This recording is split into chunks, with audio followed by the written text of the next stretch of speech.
Hi, I'm Hayden Champagne, and I've spent this year preparing to become a Google certified trainer for the Worcester Public Schools. Having been raised by two educators, I've always been immersed in the realm of education, which ultimately resulted in my path to becoming a high school history teacher.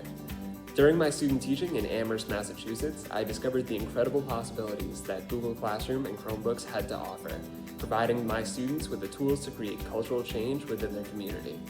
Through civic engagement, my students researched, collaborated, and presented their conclusion to change the name of Columbus Day to Indigenous Peoples Day. Since then, I've been a huge proponent of technology while working in Worcester.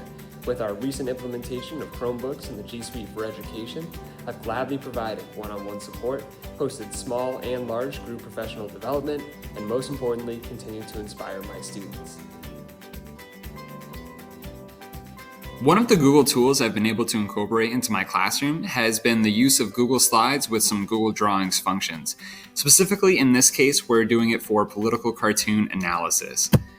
By having the political cartoons directly within the slideshow, it makes it a lot more interactive and it's easier to share out with students via Google Classroom. One of the things that we can do is incorporate shapes and or lines, which are functions typically of Google Drawings, to better provide some analysis and highlight certain areas of the cartoon, making it much more interactive. So I can insert a shape directly over a certain component. I can also make that transparent so you can still see the image. I can also change the border color and the border weight, so that way it's a little bit more visible to the viewer.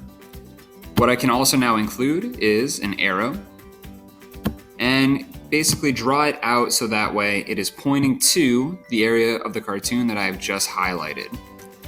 Lastly, we'll insert a text box connecting the arrow to that circle within the cartoon, and this is where I can provide my analysis and type out exactly why it is I've highlighted this component of the cartoon.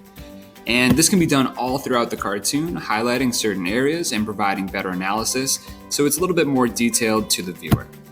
In my classroom, I've been able to successfully incorporate this type of tech with Dr. Seuss World War II political cartoons, whereby I created a slideshow and shared it out with my students via Google Classroom.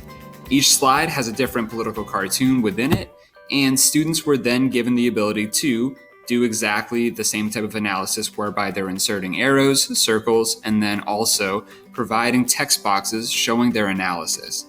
This was then put into presentation mode, and every time that we went through a new slide, those students were able to share why exactly they had the analysis.